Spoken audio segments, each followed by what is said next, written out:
Admit one, but beware, for there be monsters in there. Bundy. We serial killers. We're everywhere. Gacy. Do you have any idea how long it would take the guards to get here if you scream? Dahmer. I'm a pervert and a killer. The Zodiac. This is the Zodiac speaking. They're all here, inside the True Crime Movie Club. And now, for our feature presentation.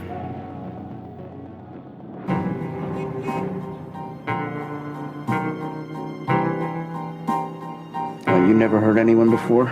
No. Never? Everyone knows his name.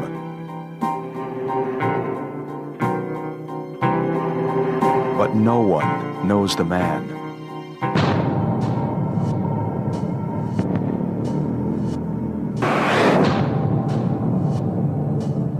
You okay? I ain't feeling so good. What's in those bags? Clippings from the garden? Behind his smile. Why are you following me? Why are you so paranoid? Behind his silence. Your grandmother says that you have a mannequin or something in your closet. Behind the legend lies the truth of Jeffrey Dahmer.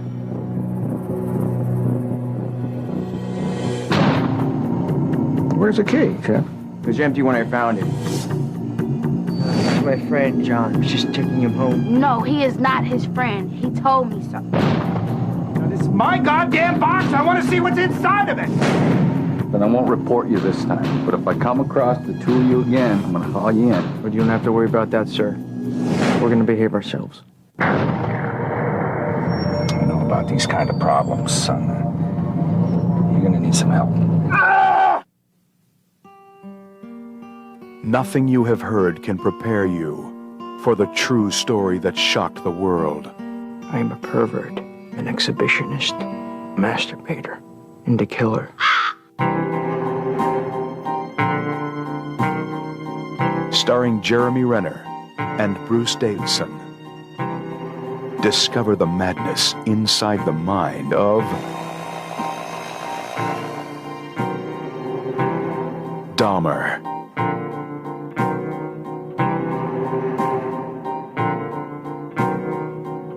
Save it for the show. All right.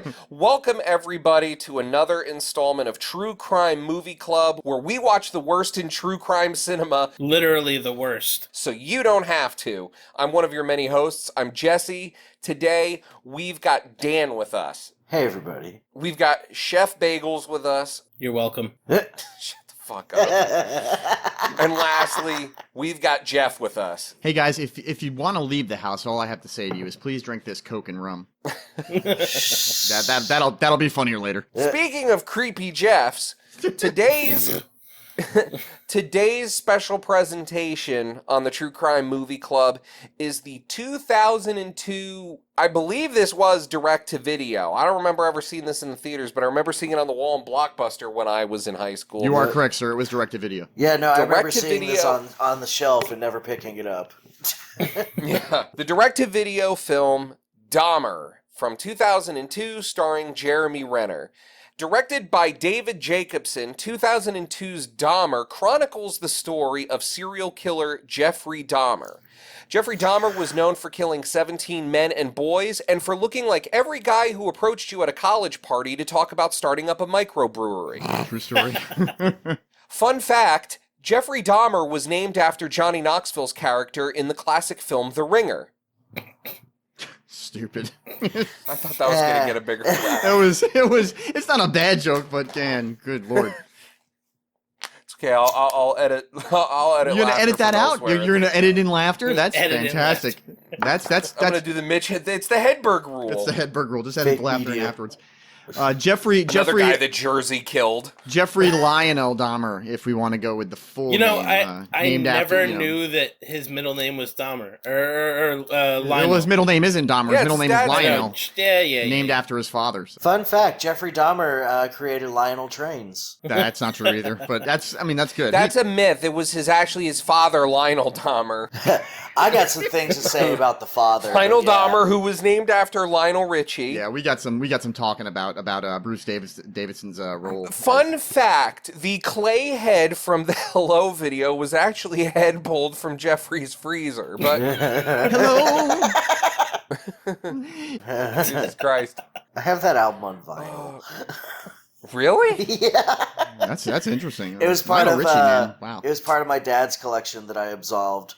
Your dad listens to Lionel Richie? It might have been my mom's. I don't know. Your dad might have been into like Earth, Wind, and Fire, or the Commodores, and that maybe. I mean, maybe. I could see Mr. Jones digging that stuff. The Dionne Warwick album that I have that came from my mother. Dan's dad looks a lot like Dahmer's dad, actually. You mean Bruce Davidson or the real Lionel No, Dahmer? not Bruce Davidson, because Bruce Davidson looks nothing like Lionel Dahmer in this movie, and we'll get to that. Like, Bruce Davidson's rocking, like, David Byrne's fucking nowadays hair in that movie, and I'm like, no one was wearing their fucking hair like that in 1974, dude. Yeah. Same as it ever was. Same as it ever was. Same as it ever was. Yeah, no, there's a lot of anachronisms for, what is it, 76 this was supposed to be happening? 78. Or no. Jumps all over the fucking place. Well, yeah, it's supposed to be from, like, it's what's the time period? 1978 to 1989 was the... Yeah. Because it doesn't go into the... First, let's talk about Jeff's apartment.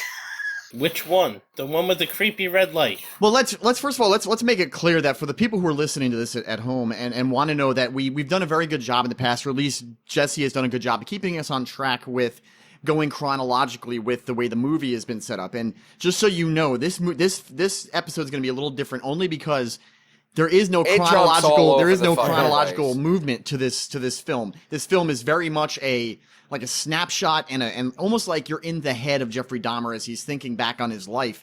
And there's nothing wrong with that except the fact that everything we've ever been taught about storytelling, with having a first, second, third act and a build up and having a MacGuffin there is nothing that at all in this film that fits any of those nothing things. Fucking happens in this movie, which is a real statement for a movie where like half a dozen people get murdered. Like, The only thing I would say that does happen is the storyline of in the movie name of Lance Bell, but in the real life was Stephen Mark Hicks, the first victim. Yeah. That is the only storyline in this film that makes any sense, because it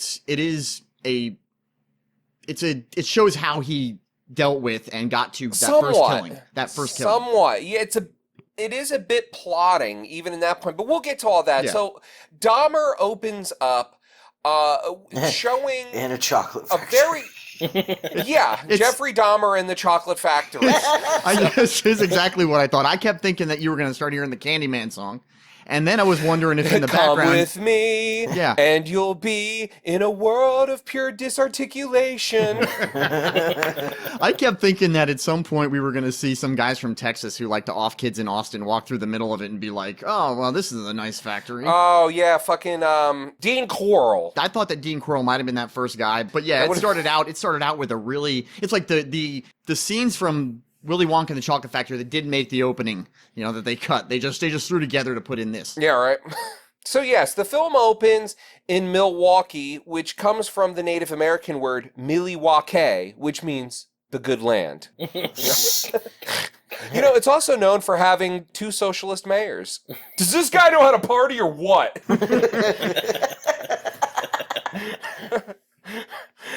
Once I thought I had mono for an entire year, turns out I was just really bored. Anyway, movie fucking...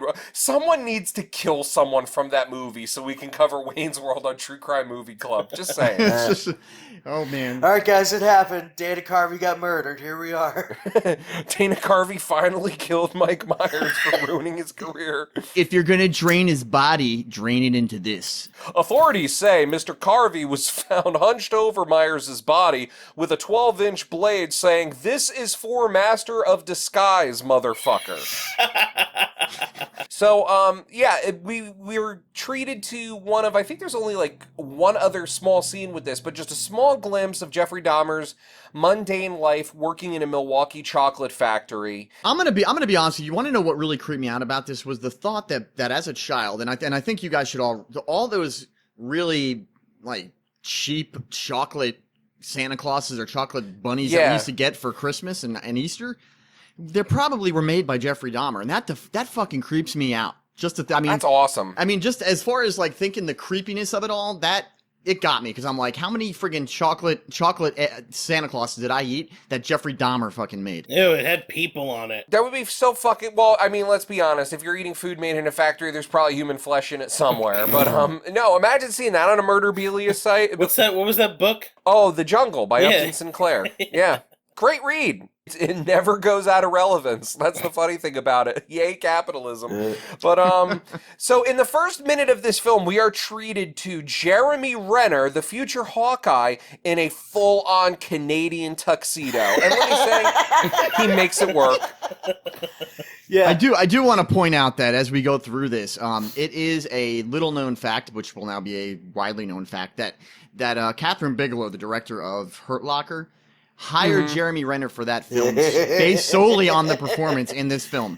But having said that... Which just goes to show what a fucking poor judgment Catherine Bigelow had. But having said that, the reason why he got this role was because so many other people in Hollywood didn't... Not that they didn't want to play him in this movie. They just did not want to play Jeffrey Dahmer. He was that much of a pariah, and his whole... He was just that creepy and disgusting of a character that nobody in Hollywood wanted to play, who I believe is a very deep dive. I mean, you should win Oscars for playing Jeffrey Dahmer. That's how fucking creepy and deep this guy is, but yet no one wanted to play him. I think it speaks to the era that this film came out in. It was in that strange valley in between the early to mid 90s where there was always an ABC TV movie of the week, usually involving some true crime story. Right. And the late 2000s, early 2010s, where you began to see more prestige true crime projects come about with miniseries, and probably the first arc in that would have been Monster with Charlize Theron.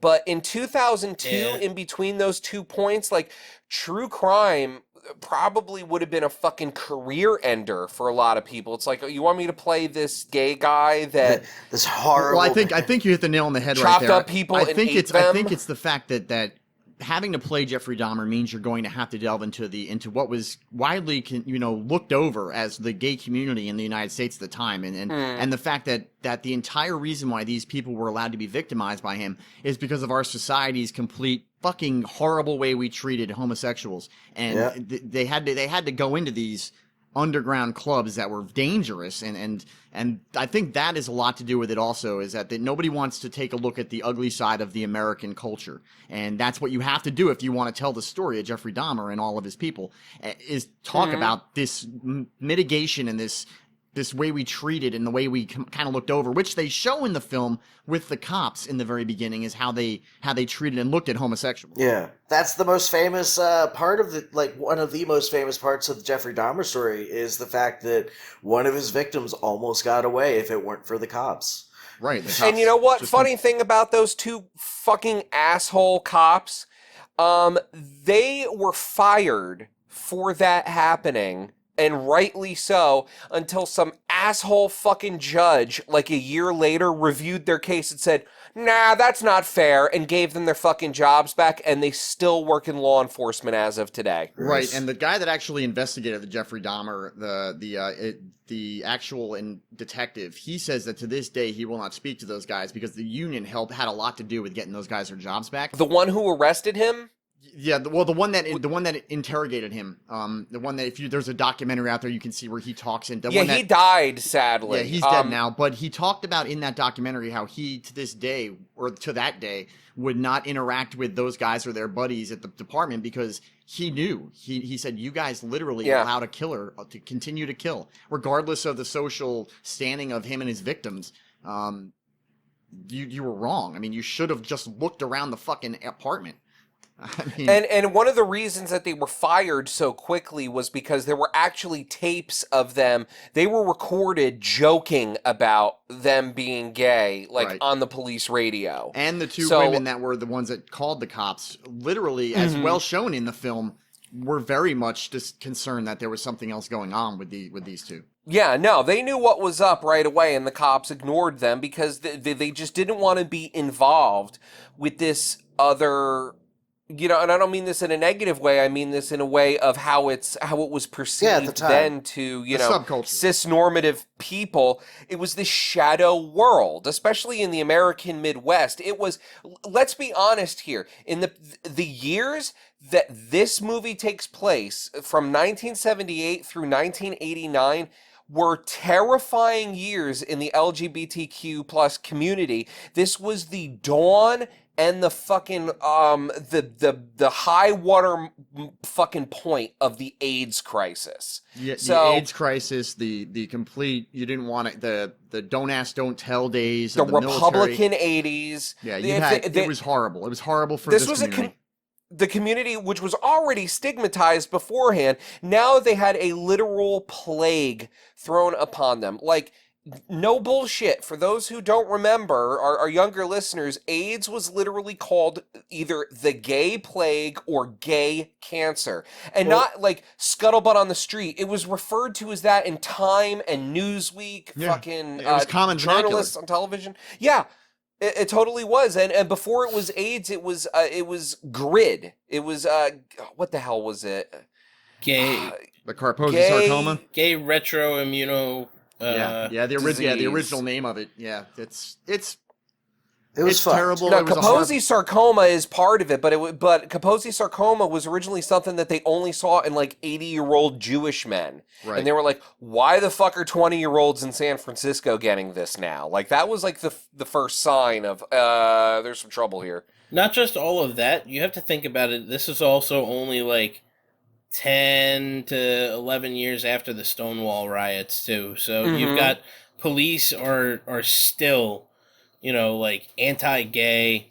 There's anti-gay legislation still in place in some places. Oh, let's face it, we're still fighting the same fight with you know. Yeah. It's cyclical. It's a throwback. You mean history repeats itself?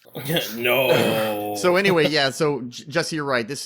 It was a revolutionary movie for its time because nobody wanted to talk about this stuff in media, and that's one of the reasons why I am not with Bagels on thinking this is such a horrible film. I think this film was brave in its attempt to try to talk about openly talk about what was going on. I mean, there's some narrative and some talking back and forth in this film, which I have notes on. I'm not saying that the film is like complete shit. It's It's easily the best one we've watched so far. Absolutely. I don't know. You know what? No, I'm gonna say Dear Mr. Gacy was the best one so far because that film, at least the pacing was a little more enjoyable. But and by the way, the cop cars in that scene, this was like one of the few times where the production values kind of like suffered.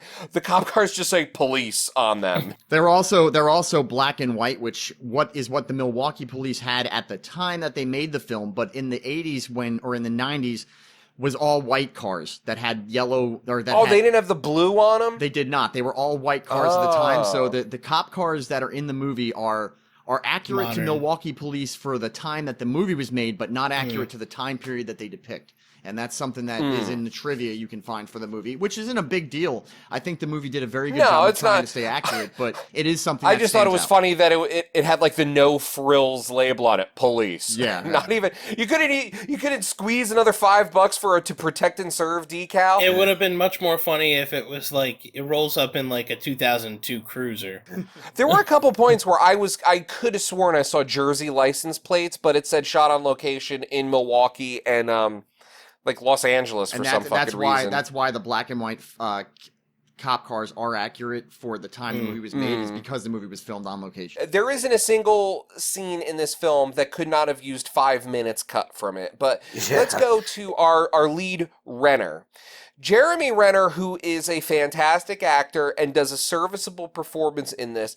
There's one thing that grated on me the whole fucking film, though. He sounds nothing like Jeffrey Dahmer. Yeah. He sounds more like John Wayne Gacy in the film because, for whatever reason, he gave Dahmer a Milwaukee accent, which kind of slips in and out between Milwaukee and Chicago, despite... Which he doesn't have in real life. Yeah, because Dahmer spent most of his life in Ohio. Right. Ohio and Florida. Mm-hmm. He was born in Milwaukee. He lived there until he was 6, but then they moved to Ohio up until he graduated from high school. And then didn't he? He joined the military. I know he went.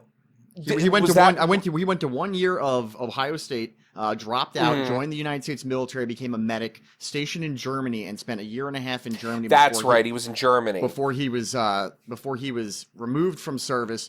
Basically, because the military had seen all this stuff. He was a massive alcoholic, and he got caught ether bunnying his own roommate. Yeah. And then his roommate had said later on that he had been raping brutalized by Dahmer. Dahmer would leave on the weekends in Germany and come back covered in blood.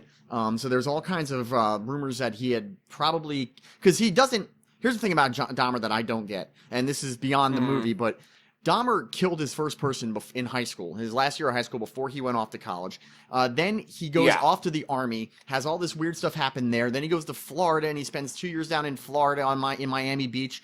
And then he comes back, and everyone's supposed to think that no further killing has been done between that first death and then his first Milwaukee killing. And I just don't buy that. There is so much evidence that shows that serial killers do have cooling off periods. But he was so volatile that I just don't think that I'm not saying that he killed mass amounts of people, but I think there's far more victims for Dahmer than have been publicized. I'll agree with that. There might be. You never know. But it all depends on what being remembered is true. Because all this stuff came out after the fact. Like, within hours of his arrest, he was worldwide news. And so he seemed to be a very truthful and very cooperative prisoner with the police. You know, his confession is like over 200 pages. But, you know, serial killers, even when they're open, they're self-serving. Exactly. So, you know, the only real testimony we have regarding the murder of Stephen Hicks is that it was, you know, an accidental rage killing. He didn't want him to leave, and so he just snapped and hit him with a barbell. It wasn't premeditated, supposedly. I think that goes to all of his killings. All of his killings seem to be doesn't want to be abandoned. He did morph into like premeditated murders later on, but if you take a look at him talking about it and what they've said about it, is so much of it came from he was so afraid of being left alone. That he would kill these people. But by the same token, he does say that one was like an accidental, impulsive rage killing. But by the same token, he also talked about like, oh yeah, I used to wait in the woods on the side of the road with a baseball bat to kill a jogger, and the day I was going to do it, he coincidentally didn't show up. You don't know if that's true, and you don't know if the stories about him in the military, outside of the ones that are in like the actual reports from his disciplinary actions, you don't know if like his bunkmate, you know, oh, he came back, you know, covered in blood. You don't know if that shit's true or not because that came out after the arrest. You're absolutely right. But it wasn't, I can tell you that from being in the military, that when the military just washes its hands of somebody and sends them off. It takes a lot to do that. There's something there. And I think that's the one thing that helps me think that there was more going on, because they wanted to get Jeffrey Dahmer out of that country and back to the States and out of the military in record time for a time period where that kind of stuff didn't happen. So it was, it's just my own personal opinion on Dahmer and the fact that the government. Oh, I'm not saying he wasn't doing anything, but you have to take some of the anecdotal stories with a grain of salt, because, you know, everyone wants to be, you know, a part of a narrative, right? In such an iconic, you know, story like this. I mean, you know, we were all kids when this happened. This story was the big story of 1989. You know, I remember that. Yeah, this is the one that I remember most from my formative years. My first year of high school was the Jeffrey Dahmer storyline. I mean, it was just we couldn't believe as a culture. The fucking images on the images on the 6 o'clock news of them taking those fucking blue barrels out of the goddamn apartment. Jesus fucking, because you knew what was in them. Right. And the fact that this thing, they say the odor, and the fact that the entire building kind of suspected something was up, and that he was able to get away with it for so long is just shocking. You know, man, that's back when people minded their own business. Dude, listen, that's fucking apartment life, and I can testify to it. You don't want to fucking rock the boat in apartment life. You're in your own little ecosystem. Yep. Like, you know, I lived with some weird shit in a building when I was in college. Like, yeah, my neighbors fucked real loud, and sometimes it knocked fucking, the shit on the ceiling out onto my bed. But am I gonna fucking go complain to the landlord about it? No, because I don't want my neighbor to come kill me. He was also the only white guy living in a very, very black neighborhood. That when the cops were called on him, come on, let's face it, the institutional racism that exists especially at the time where it was just wide open, it just didn't serve for them to pay any attention to the black people in the neighborhood who said something was up when you've got Jeffrey Dahmer, Well, yeah, because at the end of the day, to these conservative cops, even a gay white man wasn't as low as a straight black person in their eyes. True story. Or the the Filipino and the black gay men that he was offing. They looked at it as just he's getting rid of the people we don't like dealing with anyway. Mm-hmm. So, going back to the film, there is a scene where Dahmer's grandmother calls him over to the apartment to help with a raven that has gotten into her home. And Jeremy Renner is shown to have, like, pseudo supernatural bird powers by catching this fucking bird with his bare hands. Yeah, putting it in a box. This leads to one metaphor, man. This leads to one of my favorite parts of the movie, where watching after he grabs this raven with his supernatural powers, as you say, and places it in the box, he flashes back to and so everyone knows this, the story that it flashes back to really happened. Which may not have happened. No, well, I've heard it really did happen. I heard that there was a moment where the only person that told this story, though, is Lionel. But Jeffrey Dahmer did admit later on that he had his first victim's head inside that box, or kept it inside of a box. And this story from Lionel, yes, but has not been really, because I never saw Dahmer confirm it, and like when Lionel tells it, it was like somewhere in the mid '80s, and I was like, but he didn't have a victim at that point. Well, that goes back to whether or not you believe he had no victims. Now they did in the movie, they did a good job of showing that the mannequin had no head. So was the head that was in the box the mannequin's head? But the whole story where there was because wasn't it like a black head? No, it was a white person's head. It was a white head, but it was wrapped in saran wrap, so you couldn't see whether or not it was a person's head or if it was just the head of the mannequin. But the story, I was wrap a mannequin and it's saran wrap. Yeah, so the story goes into it that this incident with the box and his attempt to really not let his father open the box in front of his grandmother or at all, this really did happen, and that's one of the things I wanted to point out about this film is that there's and I think it happened to the stories.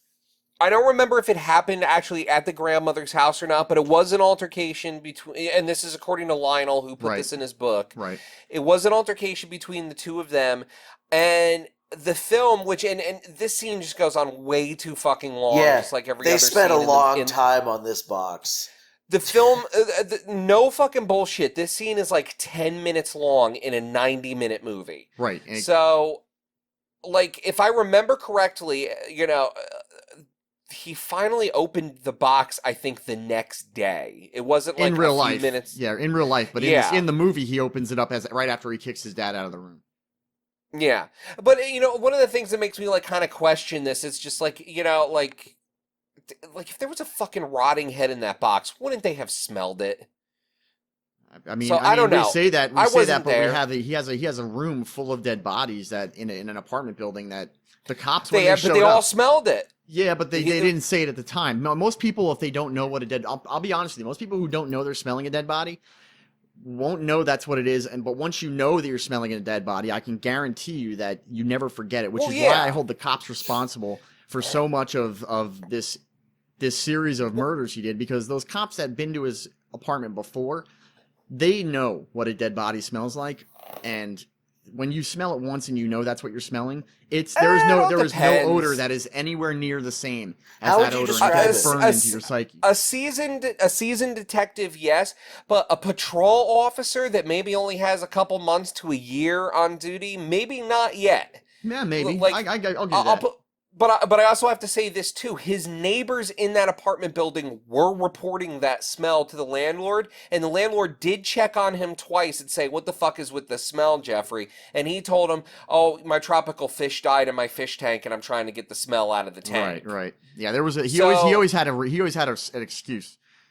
So Sure. But yeah, and it can was we usually because he was- can we talk about Bruce Davidson and the father? Because here's something that I have a problem with the film. The racist guy from the X-Men movies. Right. So, as far as I could see, that the father figure in this film does care about his son, and that is not the true story of Lionel and Jeffrey Dahmer's interactions. His father didn't give a fuck about his son in real life. His dad ran off. The family was a fucking in shambles. The only friggin' stability he had was his grandmother, which is shown in the film. But showing that the dad is like when caring, he knocks her the fuck over. Showing the father as a caring, concerned individual, leading even up to the end where he takes him to the rehab, is just not accurate, and that's the one problem I have with this film. That never happened. I mean, Lionel did care somewhat about, in the most basic sense about his son, but, and I really hate to be a family blamer, but listen, Jeffrey Dahmer was fucking made. He was not fucking born that way. There were a million things that happened incrementally throughout the course of his life that unfortunately happened at just the right time to turn him into the person he was. The intersection of his fascination with violence occurring during puberty, it meshed together the concept of violence and sex in his brain. They didn't go into his animal abuses or anything in this film, which I thought was a failure of them to actually point out where. Well, when they catch the fucking bird, it was a perfect example of they could have. Hold on, they did, and I'll get to that in just a second.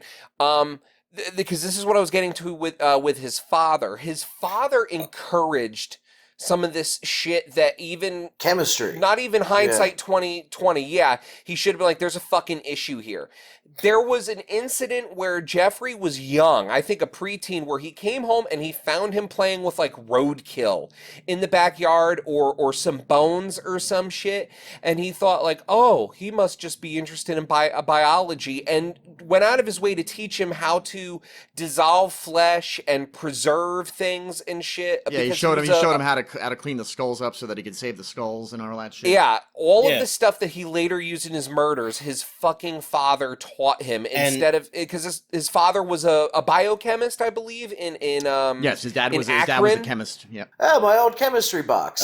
What the fuck is a chemistry box? Yeah, but I just realized that they did touch on the whole animal thing when he was in the woods. The dog head on the with stick. The bat, the dog head on the stick. Yeah. Yeah, but they didn't indicate that was his stick with his dog head on it. They blew it off. Like. Yeah, but I think it was kind of insinuated. Like, if you know anything about him or the history about Dahmer. Well, that's the problem with the film, is you have to understand Dahmer and his psychosis on your own before you're watching the film to be able to pick it up. Honestly, that part of the movie was, I guess you would because they don't provide an explanation or a backstory to it, it's almost like an Easter egg for people who have already read about him. Because I knew exactly what that was when I've seen it. Yes. Because I've seen the original police Polaroids of that fucking dog head on a stick, and it's fucking chilling. And for the record, for those of you who have not read into this part of it, when Dahmer was a teenager, he had this big patch of woods behind his house in Bath, Ohio, where he eventually committed his first murder, where there was a shack in the back, and he would take roadkill and dissolve the flesh and preserve the bones, as his father showed him. But there was also, the police were called because a neighbor found a rotting dog head impaled on a spike in the middle of the woods, and there was a bit of satanic panic in that Bath, Ohio neighborhood. And John Backdurf, either way, Durf, the guy who wrote the graphic novel My Friend Dahmer, which was later adapted into the fucking amazing film. Great, it's an amazing movie. One of the best true crime films of all time. Yeah. It's almost as good as Zodiac. It's a fucking masterpiece. Go see it. Yeah, if you haven't, go see it. If you haven't, go see My Friend Dahmer. It's so good, we'll never cover it on this show. Don't watch this, watch that. Yes, go watch My Friend Dahmer. So anyway, this is described in the book, the graphic novel, where, this dog head was found impaled on a big stick, and the cops were called, and Durf says, yeah, I remember none of us thought it was Jeff. All of the local scuttlebutt was, it was a local satanic cult. When Dahmer was questioned about this after he was arrested for the murders, he said he found a dead dog, and he put it on that spike. I don't believe that shit for a second. Yeah, because one of the one of the precursors in the McDonald triad is animal cruelty, the others being pyromania and bedwetting. Yep, the McDonald triad. Yep. So, yeah, it does... And that I think is the major failure of this film, is it will spend 10 minutes on arguing over a head box, but we do get the great scene of him knocking his grandmother down the stairs. Move out of the way, Grandma! Dad's got my head box! But, it's like Kramer. Yeah. Head box! But they will devote 10 minutes to that scene. But as far as the weird shit he was doing as a kid that led up to all these murders, it's reduced to there's a dog head on a stick for 5 seconds. Now, would you think that... All right, so they did show him drinking plenty in this film. But they really... I think that one thing that they failed to do in this film is show how bad his clinical alcoholism really was. Showing up drunk to school at 7 in the morning at 17 years old. This guy was fucking an alcohol. To me, I find it odd because I don't see how he got through basic training in the military when he had what was very, very clearly from the stories a clinical level of alcoholism. Like, didn't they call him a functioning alcoholic though? That was the whole. Yeah, but if you're showing up functioning in the sense. He was functioning in the sense that he was able to graduate high school, start college, get through the basic training. Yeah, all that stuff. Yeah, basic training, hold down a series of menial jobs, but... and hide the fact that he'd been killing people the whole time.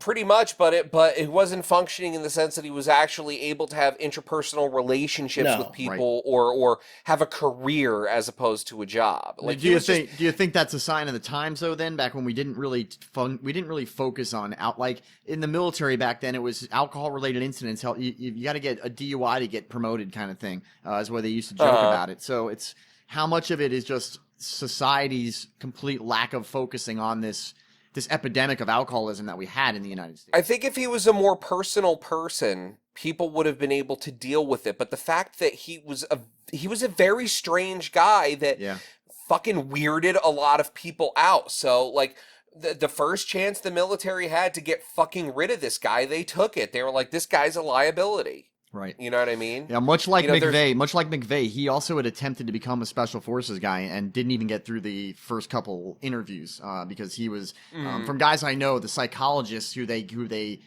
have give us massive amounts of interviews and psychological profiles. Apparently the reports say that he was so far fucking gone that it wasn't too long after his attempt to become a Green Beret that they got him out of the military, and it was probably had a lot to do with the fact the military said, not only is this guy not fit to be a Green Beret, but you need to get him the fuck out of the army. Okay, so from here, there's another incredibly long scene of him, like, at the Urban Fisherman Knife Shop, apparently, in the middle of Milwaukee. Him and Rodney, Rodney, who is the cinematic equivalent of one of Dahmer's only surviving victims, Tracy Edwards.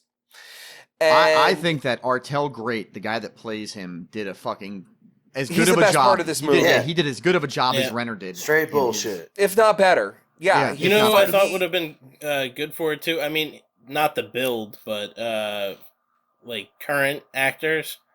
What's his Idris name? Elba. Childish Gambino. Idris Elba would have played the cousin very well, I think. But yeah, he didn't want any part of that shit. He was like, "Get your ass out of my fucking Milwaukee Fisherman Knife store." These scenes go on way too long. The only one that I really did enjoy is when he finally gets Dahmer to open up. This is before his last attempt to go after him, but some of the narrative and the back and forth between Dahmer and Rodney actually makes this movie a little bit digestible, because I thought that this, well, and I think it has a lot to do with, like you said, that the guy that played Rodney did a great job in this, but their actual interaction I thought was phenomenal. I think whoever wrote their narrative for them back and forth, I think did a very good job. I just think you're right, it should have been cut far shorter than what it was. It went on for way too long. To me, that was the only really redeemable part of this movie, was that. So I wish there was more of what that was. I agree. All right, here's the thing.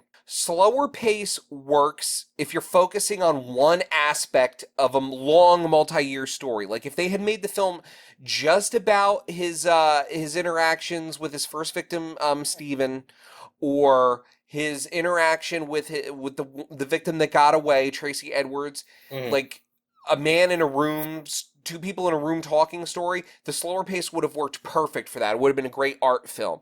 But this jumps all over the timeline without really revealing anything. It's mostly just checking off Dahmer's backstory greatest hits. Yeah. You know, his struggles with homosexuality, his parents splitting up, his dad wanting him to lift weights, and all of these, as I said before, were done much better in Durf's graphic novel and the subsequent film adaptation, My Friend Dahmer. Also, I just want to make a point of the fact that just from a movie making standpoint, I hate when films do these cutbacks and rehashings, or they're switching around times of reference. So they'll go to present day to Dahmer in high school when he has killed his first victim, and then back to an earlier time, and there's no reference on the screen of 1979, 1981. They're expecting and you to you're pay talking attention. about a true crime. Yeah, They went back and forth between Rodney and Hicks way too much. Yeah. Yeah, if you're already familiar with the story, you know it's a flashback just because, Jeffrey's got different glasses here and his hair's parted in the middle instead of swept to the side. But yeah, but it's about small, that's it. It's small things like that. Like I watched this movie with my wife, and Katie, she knows about Dahmer, but she doesn't know about Dahmer. She knows what he She knows did. what most people do, that he was the guy exactly, that ate the very people. cursory knowledge of what it was about. Well, and that's she the was thing, looking too. forward to this, and then she was kind of disappointed. She said the same thing as I did. She was like, I couldn't tell sometimes when they were going back and forth. I was like, I didn't catch on until 2 or 3 minutes into it, and I'm like, oh, it's a flashback. I had that trouble with the gay club scenes, and we'll get to that in just a second. Yeah. But The montage of gay club scenes. yeah, just like Dan and Mike just said, the average people knows that Jeffrey Dahmer was a serial killer and that he ate his victims. And that is the most notable part about Jeffrey Dahmer as a serial killer, and it is Least never interesting. touched upon Yeah, in the movie. completely removed from the film altogether. No head in the refrigerator, no head, no body parts being cooked. Nothing that made Jeffrey Dahmer the Milwaukee No cannibal feeding people was actually sandwiches shown. to his neighbors. Nothing. Yeah.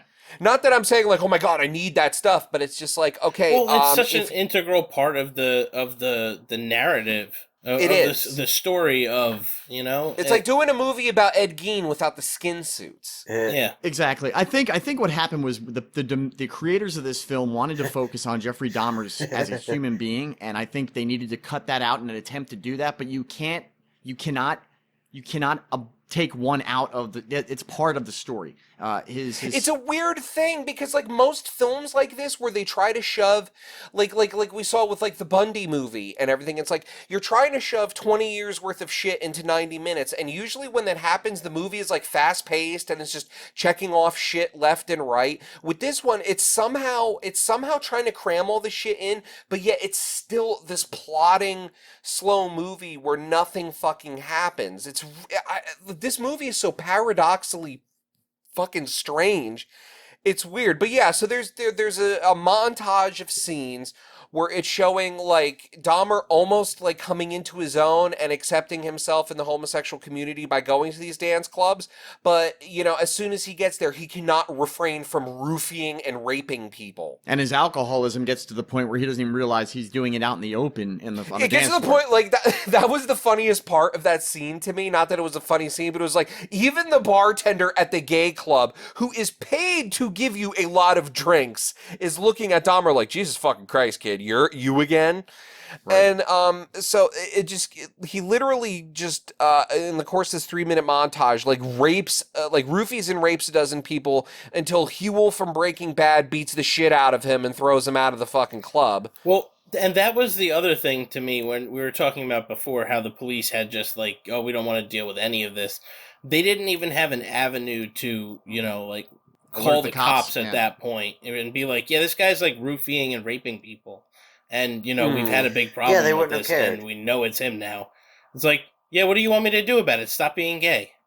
Exactly. They either wouldn't have cared, or they would have just shut the whole fucking... here's an excuse to finally get rid of that gay club. They would have raided the club. They would have raided the club. Dahmer wouldn't have been the only person with drugs there. There probably would have been poppers or weed or coke or anything else. And that's not a gay dance club thing. I mean, in the late 70s and early 80s, just, any club had that problem. Not to mention those clubs had that problem more because they were mitigated and totally friggin' isolated from regular culture. They had it where they didn't have any way of regulating it, and that's part of the problem. That's what happens in any underground club. Exactly. Yeah, they probably didn't even have a fucking liquor license. That's probably why they didn't call the police. It's like, I'm paying for that shit. The way the cops probably looked at it was, this is a place where we can get all the gay people to go to on a Friday night, and we don't have to worry about them. They're all just in there. Let them go there. Yeah, they're lucky the cops didn't fucking set it on fire like that other gay club. So with our time cutting down, Jesse, you want to get to the Sparkies on this? One thing before, because like the fucking movie just like literally it just plods on. They're just various scenes of Dahmer interacting with various victims and would-be victims, and they're all the fucking same scene. They get fucking drunk. Dahmer tries lecturing them about how being straight is fucking lame and all this shit, and either he kills them or he doesn't kill them. But there is one last scene I want to talk about before we go to the Sparkies. He cuts the fucking I forget his name because they changed his name in the film. Conteri. He has him on the bed. He has killed him. And Dion Basco is the actor that played him. Yeah. He cuts him open, and don't get me wrong, the body prosthetic they used was very realistic. It was one of the best I've ever seen, but he literally cuts open his entire chest wall, and there is no blood. Yeah. It's like, that does not happen. Yeah, and I was saying the same thing about when he drilled a hole into the dude's head. That actually is, to be honest with you, Bagels, that is actually more accurate. That would be what happened. There are very few blood vessels in your forehead. Really? Yeah. So that's actually the top more of your head. That's accurate to the amount of blood that would come out from the brain. So there isn't a lot of muscle tissue up there. No. You can cut the skin and have a lot of blood come from it, but he drilled through it, and that's actually. Yeah. I thought it's a tiny bit. You know. I agree with you, Jesse. I think the special effects done on the I guess the friggin' disemboweling of this guy was fucking fantastic. But no blood. Yeah, because like, and it doesn't really show what he's doing in that scene. But if I think he was holding onto the heart, feeling the heart die. I think that's what I've read that he was doing. I read he did that too. He also used intestines to jerk himself off. Right. I've also not to get too gruesome. Who's not been there? But yeah, so and then the film just ends with his first killing in Bath, Ohio, and he walks. Here's the thing, like, they show him walking into the woods behind his house, and for people who know about what happened in this case, after he murders Stephen Hicks, Lance Bell in the movie, he cuts him into pieces to dispose of him better. He puts him in trash bags, and he goes to the dump in the middle of the night to get rid of him. He gets pulled over because he's drunk driving, and the cop, as we will see throughout this case, cop lets him go. Goes back home, and he's so spooked from it, he doesn't want to do it again. So those who are familiar with the case know that what he did was he used an axe and chopped up the pieces even smaller, pulverizing the bones, and then walked out into the woods behind his house and just pirouetted everywhere, just throwing the pieces, scattering them everywhere. Oh, in real life, didn't he also dissolve the flesh using chemicals and then flush him down the toilet? That was later on when he was in Milwaukee. This is not. That was in Milwaukee. Yeah. But yeah, in this one, he stripped the flesh with a knife. You would think that, like, that's what he's doing when this film ends, showing him walking into the woods behind his house, but his hands are empty. And then his dad, then his very concerned father takes him off to rehab, which never happened. But yeah, so the film just ends there, and I mean, yeah, it's dramatic. He kind of walks off into the sunset of his corpse woods, but there's nothing in his hand showing that that's what he was going out there doing. Like, they could have had him holding a black trash bag or something. They could have shown. I think they would have been better. They would have been better suited showing, maybe not showing him get arrested, but at least showing some of the footage of the arrest. Because at the end, when they just do the on-screen, Jeffrey Dahmer was killed in prison on this day, blah, blah, it was just anticlimactic. And I think that for a movie that had zero direction, so much build-up.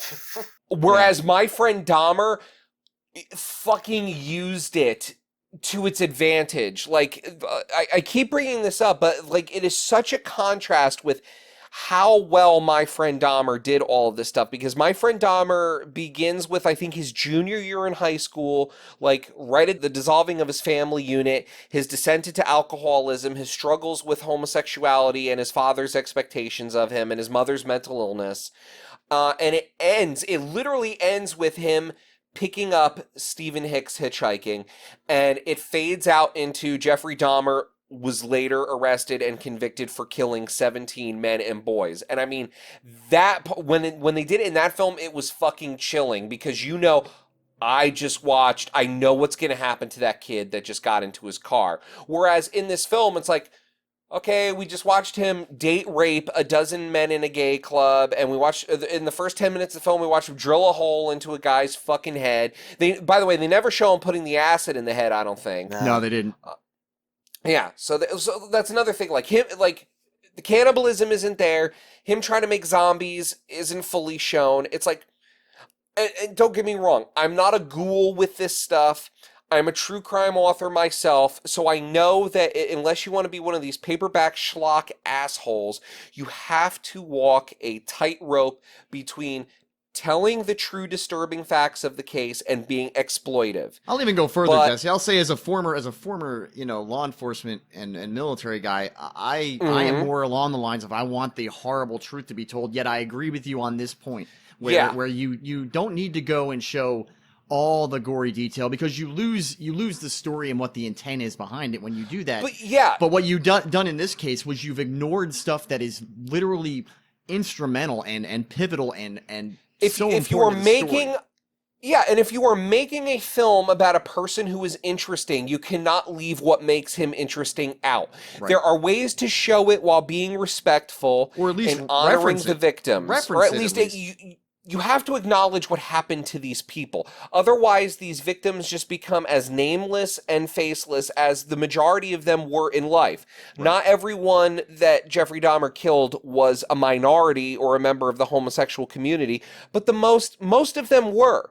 And when you just reduce them to a series of flashbacks and vignettes where it's just like, oh, okay, well, Jeremy Renner's fucking them, and oh, he just gave them a drug to drink, or oh, he just strangled them, without getting into them as people, which they did very well with the Tracy Edwards character. They did a great job with that, but it just seemed like everything else was like, okay, bring in victim number 2, victim number 7, all right, come on, we gotta roll these victims out. And it's just like, if you're not going to acknowledge the people they were in life, you have to acknowledge how disturbing their deaths were, so people can at least come away from it going, oh my God, that was a human being and that thing happened to them. If everything is off screen, or you give the most PG version of it, you become desensitized to what happened to these human beings. You know what I mean? Yeah, there's no emotional tie to what happened to him. You know, like literally. Exactly, and that was this film needed you to, at the end of it, feel like, oh my God, this fucking guy, and how did he get to be that person? But you didn't get that because there was no direction to it. He was the guy that he was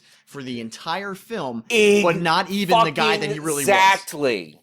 Jeffrey Dahmer, and this, I'm not knocking on Renner here, because Renner is a fine actor, and I think he was working with the script that he had to work with.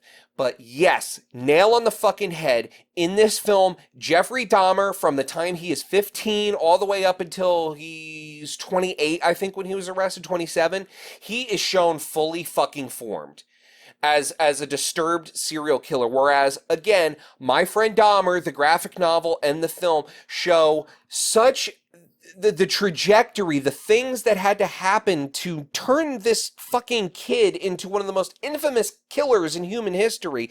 It is shown in such a logical and understandable way that at the end of it, I'm not fucking joking here, and I feel bad for saying this, but I came away from reading that graphic novel and watching that movie feeling horrible for Jeffrey Dahmer. Now, my sympathy ends for him, just as Durf says in his book. He said this in the anniversary edition, and I agree with it 100%. My sympathy for him ends the second he decided to take another human life.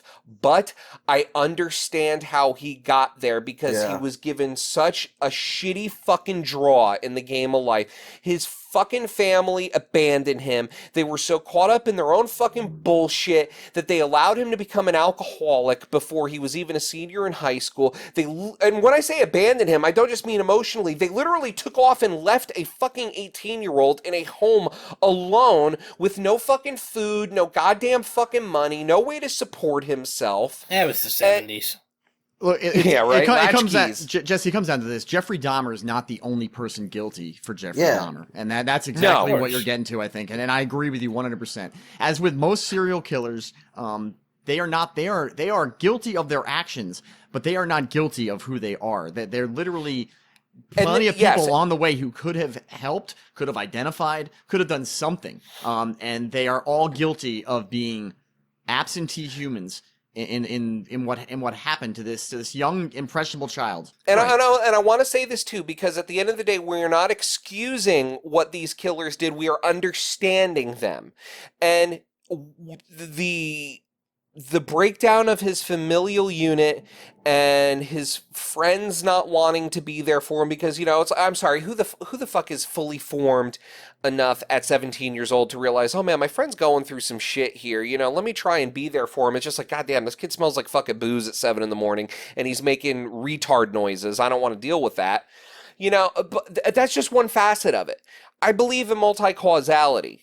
Because at the end of the day, we all knew people whose parents just were fucking wastes of space. We all have multiple friends that have been struggling with alcohol and drugs since they were in high school. I know people that fucking started doing that shit in middle school, myself included. And, I'm depending on what else happens to you in life, what other things are thrown into this horrible fucking concoction. Some people go and drink their paycheck away and just beat their fucking wives and ignore their kids. Other people go and drink their fucking paycheck away and fill their freezers with fucking heads. Exactly. It's I don't know. It's you can't blame any one thing, but you look at everything that happened to this guy in his life and you understand why he did what he did. Even if you don't excuse it, you understand it. Yeah. So let's get to the Sparkies then. Sparkies. Now, can I say something? Can I say something? This is only because I want to make sure it's clear that we have the 1 through 5 Sparkies. Is it 4 stars or 5 stars? I think it's 5. I think we have 1 through 5. I think we have 1 through 5, and I want to make it clear that because I'm going to give this one a higher Sparky count than normal. But what we have to understand as listeners of the show is that we are understanding these are the worst movies that we're watching. So a 5-star as far as Sparkies is concerned is literally still below what would be a 1-star on IMDb for a regular movie. So I just want to make that clear before someone says, how the fuck could you give something such a high Sparky? That's all I wanted to say. Let us proceed.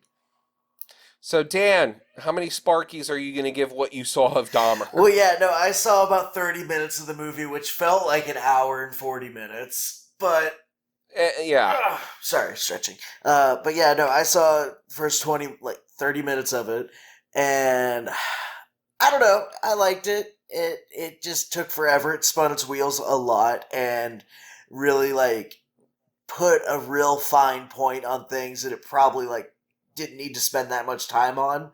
So I'll give it a 3, bearing finishing it. All right. Well, Bagels, how many Sparkies for you? I gotta agree with Dan. I'd give it 3 Sparkies. Because honestly, Renner did a great job. There was some good acting in this. There were pockets. Can we change it from Sparkies to mop handles? Ew. Oh, god damn. For those of you at home, that's a reference to how Jeffrey Dahmer died. He was beaten to death with a metal pole and then a mop handle stuffed up his ass. So it's 3 mop handles. I don't know if it was stuffed up his ass or not. I don't know if I read that anywhere other than Weekly World News. But yeah, one of the most incredible pieces of irony in Jeffrey Dahmer's life is the first victim he ever took, Stephen Hicks. He beat him to death with a barbell.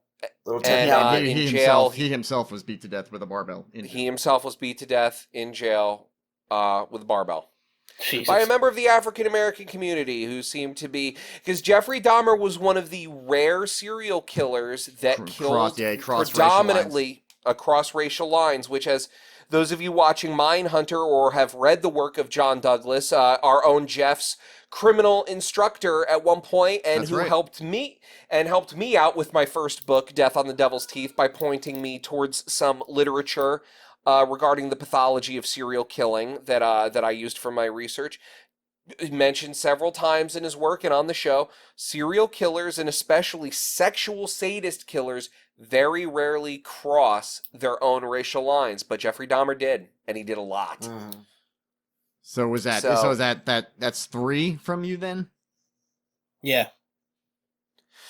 Jeff, shall how I go? about Shall I you? go? How many Yeah. Sparkies? Yeah, see, so I was expecting everyone else's to be far lower than 3, just by the content. So I'm gonna go ahead just because I want to give, and this is just selfish, because I want to give a little bit higher than everyone else because I really did. I've seen this movie twice. I saw it once in 2003 when it first came out, and then to watch it again to watch for this show.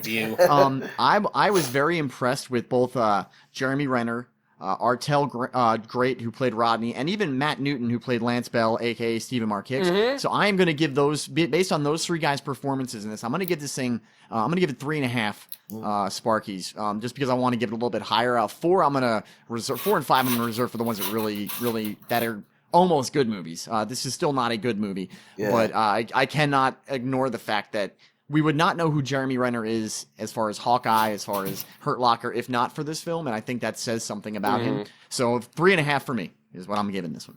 And I would recommend this movie to the people who listen to the show.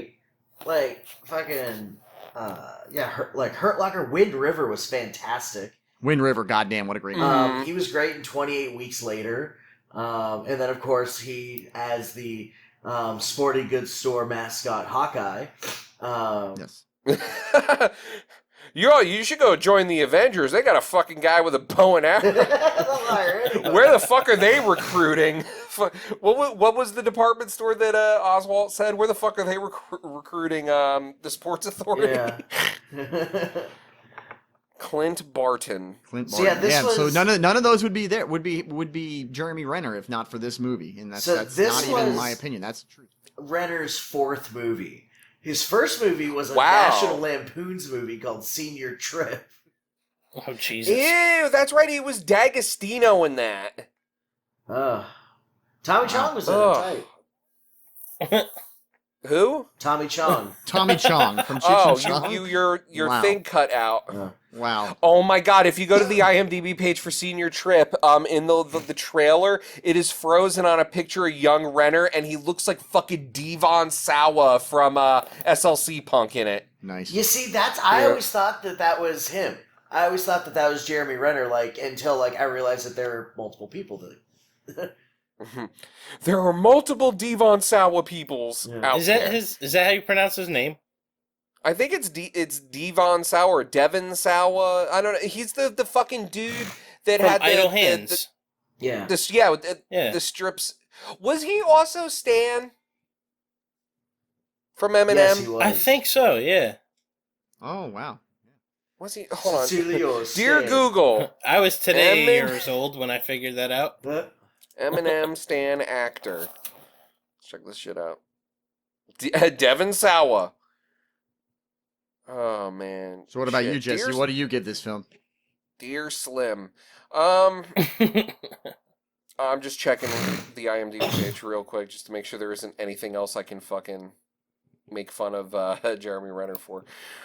He was in Catwoman the video game as Cops, right. So I'm guessing he voiced multiple cops. He was in The Assassination of Jesse James by the coward Robert Ford, which was a very slow movie. But very good.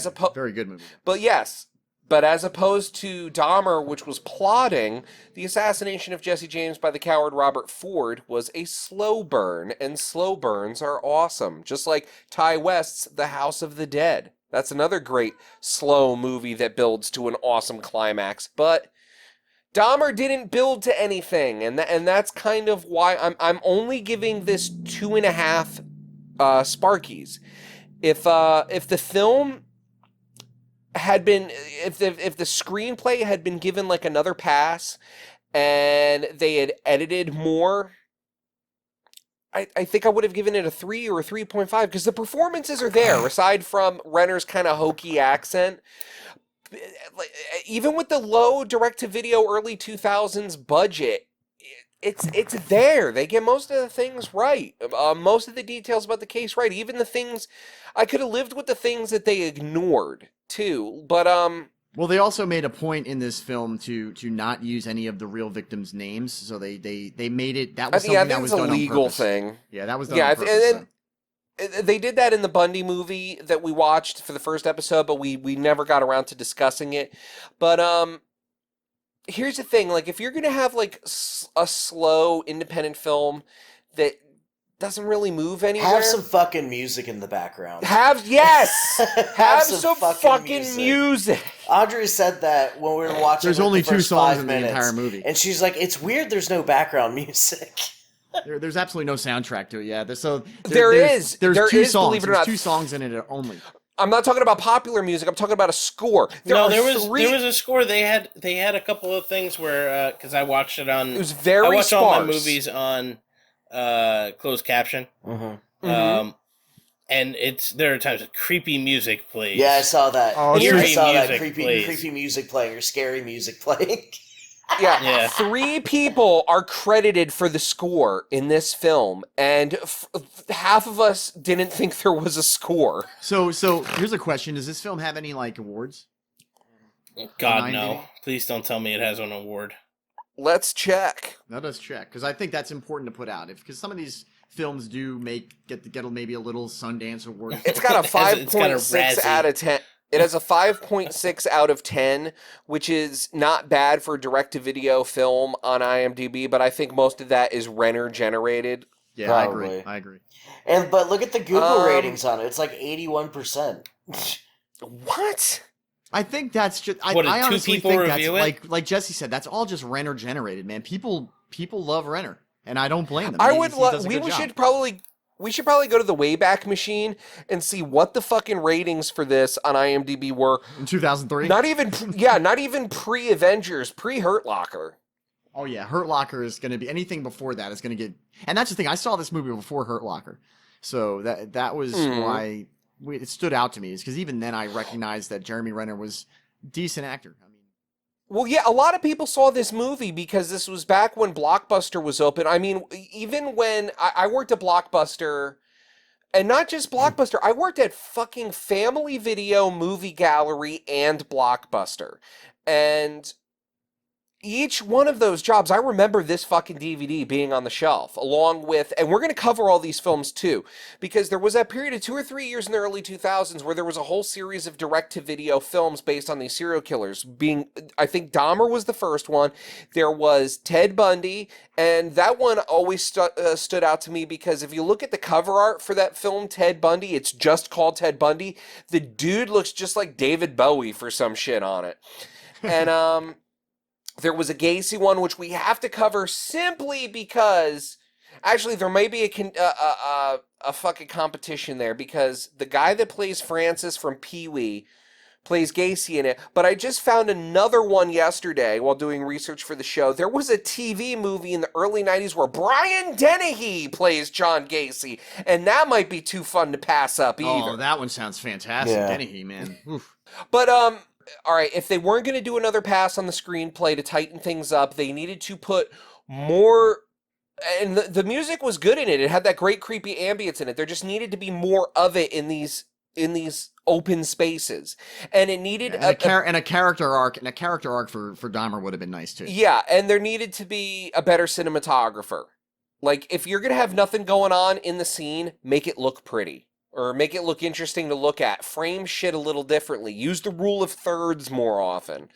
But going back to what I was saying about all of these direct-to-videos coming out at the same time, it was that weird period in home video history in the early 2000s where DVD was now affordable, and you go to Blockbuster and you see a movie on the wall, like a lot of people didn't really understand direct-to-video in the DVD era yet. They just saw, oh, there's a DVD in Blockbuster, and hey, the cover art looks really good. this must be a real movie. I guess I just must have missed it in the theaters. So a lot of people grabbed it. But then, 5, 6, 7 years later, as time went on and Photoshop became more accessible to people, and the advent of point and shoot DSLR HD cameras, and anyone could make a fucking movie now. Like that fucking Amityville Mount Misery Road that we were going to do at one point, that was shot on a fucking iPhone 8 and it's for sale in my Walmart. You know what I mean? Anyone can fucking make a movie now and then hire a graphic artist for $150 to make the Blu-ray cover, and you can sell it anywhere. Amazon, you can put it up on Prime Video. If you get a distributor, it could be in your local Walmart. But back then, some money had to go into it. So even if it didn't go into the theaters, people would grab it and would have no idea that it didn't. Whereas now you can look at some of these fucking movies and go, there's no fucking way this is a real movie. So I think a lot of people saw these back then for that reason. It was this weird transitional period in home media. Yeah. No, they were everywhere, man.